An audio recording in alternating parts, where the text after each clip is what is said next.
ان الحمد للہ نحمدہ ونصلی ونسلم علی رسولہ الکریم اما بعد۔ وہ معزز تھے زمانے میں مسلمان ہو کر، ہم خوار ہوئے تارک قرآن ہو کر۔ عزیز بھائیو، آج کی اس ریلی کا اول آخر مقصد فقط اللہ تعالیٰ کی نازل کردہ کتاب قرآن مجید کے حقوق کے لیے ہے۔ تو آج کے اس دفاع حرمت قرآن ریلی کے توسط سے علاقہ بھر سے جمع ہونے والے علماء کرام، دوست و احباب کے توسط سے جو میں پیغام ریکارڈ کروانا چاہتا ہوں، آپ احباب کو دینا چاہتا ہوں، انہوں نے جو کرنا تھا کر لیا۔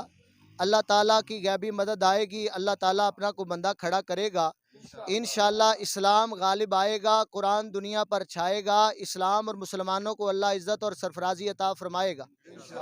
تو میرے بھائیوں، ان حالات کے باوجود، بلکہ ہر حالت میں ہمارے کرنے کے جو کام ہیں، اسلام کے حوالے سے، قرآن کے حوالے سے ہمارا ایمان اور یقین مضبوط ہونا چاہیے کہ قرآن اللہ تعالیٰ کی کتاب ہے، قرآن اللہ تعالیٰ نے نازل کیا ہے، اس میں ذرا بر بھی کوئی شک نہیں ہے۔ تنزیل من الرحمن الرحیم، یہ اللہ کی طرف سے نازل کردہ قرآن ہے، الرحمن علم القرآن ہے یہ۔ تو میرے بھائیوں، اس توسط سے میں جو پیغام دینا چاہ رہا ہوں اس پہ غور فرمائیے۔ سب سے پہلا میرا پیغام، میں نے جمعے میں یہ باتیں کی ہیں، پھر دہرا دیتا ہوں، جو دوست احباب نہیں تھے، آج کی اس بات کی توسط سے یہ بات آپ تک پہنچ جائے۔ قرآن پر اپنا ایمان مضبوط کر لیجئے۔ قرآن اللہ کا کلام ہے، اللہ کی نازل کردہ کتاب ہے۔ اِنَّا نَحْنُ نَزَّلْنَا الذِّكْرَ وَإِنَّا لَهُ لَحَافِظُونَ، اس کی حفاظت کا ذمہ اللہ نے اپنے ذمہ لے لیا ہے۔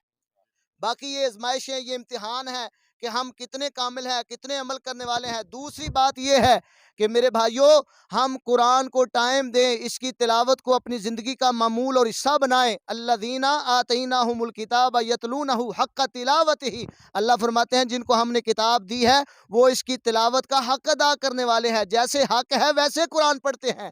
اس لیے مساجد کی سطح سے باہر نکلیں، اپنے گھروں میں، اسکولوں میں، کالجوں میں، مدارس میں، یونیورسٹیوں میں، اپنی دکانوں میں، اپنے کاروباری زندگی، جس طرح ساری زندگی کی روٹین ہے، نظام زندگی چلا رہے ہیں، اس طرح قرآن کو اپنی زندگی میں جگہ دیں۔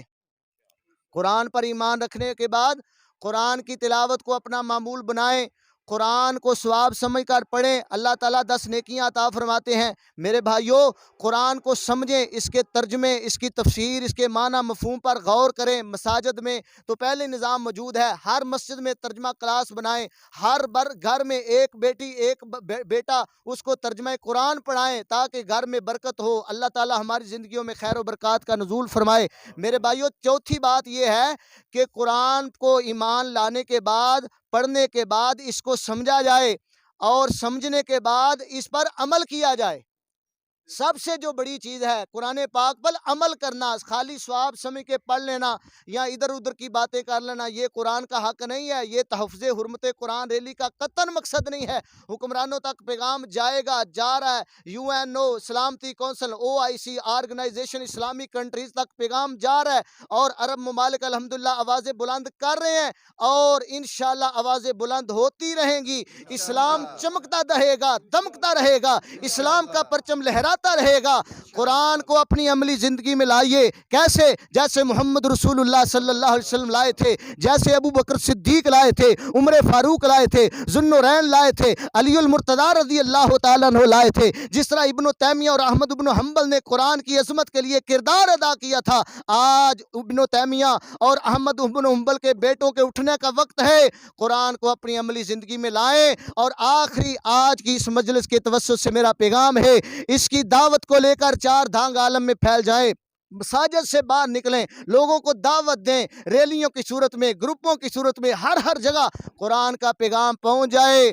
وہ معزز تھے زمانے میں مسلمان ہو کر، ہم خوار ہوئے تارک قرآن ہو کر۔ ہمارا پیغام انشاءاللہ مقامی نمائندوں تک، مقامی نمائندوں کے بعد اب جناب ملکی سطح کے نمائندوں، لیڈران اور حکومت تک جائے گا۔ حکومت کو جائیے دیانتداری کے ساتھ یہ کیس لے کر OIC میں جائیں۔ OIC کو چاہیے کہ پوری ذمہ داری کے ساتھ یہ قرآن اور اسلام کا، حرمت کا، تحفظ کا، ناموس کا قانون لے کر اور کیس لے کر UNO سلامتی کونسل اور اقوام متحدہ میں جا کر اپنا باقاعدہ کیس درج کرایا جائے، عالمی عدالت انصاف میں اس کیس کو کھڑا کیا جائے، تاکہ کسی گندے، کسی کالے، کسی چوڑے، کسی پلید کو دوبارہ جسارت نہ ہو کہ کوئی قرآن کے اولاغ کو جلاتا ہے، کوئی پھاڑتا ہے، کوئی اپنے قدموں تلے رونتا ہے۔ مسلمانوں، آؤ وہ جو کرتے ہیں کرتے رہیں، ہم نے اپنا کردار ادا کرنا ہے، ہم نے اپنا کردار ادا کرنا ہے، ہم نے اپنا کردار ادا کرنا ہے، اور انشاءاللہ کرتے رہیں گے، انشاءاللہ کرتے ہیں۔ اپنا ایک بیٹا قرآن کے لیے وقف کریں، ایک بیٹی قرآن کے لیے وقف کریں۔ علاقہ بڑا زرخیز ہے، علماء بڑے محترم ہیں، اللہ تعالیٰ سب کی محبتیں قبول فرمائے۔ ماشاءاللہ ہمارے قاری صاحب ہیں، قاری شفیق الرحمان صاحب، ان کی محنت، آج موقع ملا ہے، بے مثال محنت ہے، مقامی سطح پر انہوں نے حفظ کی کلاس بنائی۔ اللہ تعالیٰ منتظمین کو، محبین کو، مخلصین، ان کے معاونین کو دن دگنی رات چگنی ترقی نصیب فرمائے۔ ہمارے ڈاکٹر صاحب ہیں، میرے محترم سلفی صاحب ہیں، میرے سبحانی صاحب ہیں، دیگر جو علماء کرام اس وقت تشریف لائے ہیں، اللہ تعالیٰ سب کی آمد مبارک فرمائے۔ ہمارا یہ عمل اللہ اپنی بارگاہ میں قبول و منظور فرمائے۔ آج کی اس ریلی کا مقصد عوام کو تکلیف دینا نہیں ہے، لوگوں کو پریشان کرنا نہیں ہے، بس پیغام ریکارڈ کروانا ہے، اور سوئی ہوئی غیرت کو اجاگر کرنا مقصد ہے۔ وہ کیسے ہوگی؟ جب قرآن کی محبت اور قرآن کا پیار ہمارے دلوں میں بیٹھے گا۔ قرآن کے ساتھ پیار اور محبت پیدا کیجئے، جیسی صحابہ کرام نے، تابعین نے، محدثین نے، ائمہ دین نے، فقہائے دین نے، صلحائے امت نے، علماء امت نے قرآن کو اپنے سینے سے لگا کر چار دانگ عالم میں پھیل گئے تھے قرآن کی دعوت کو لے کر۔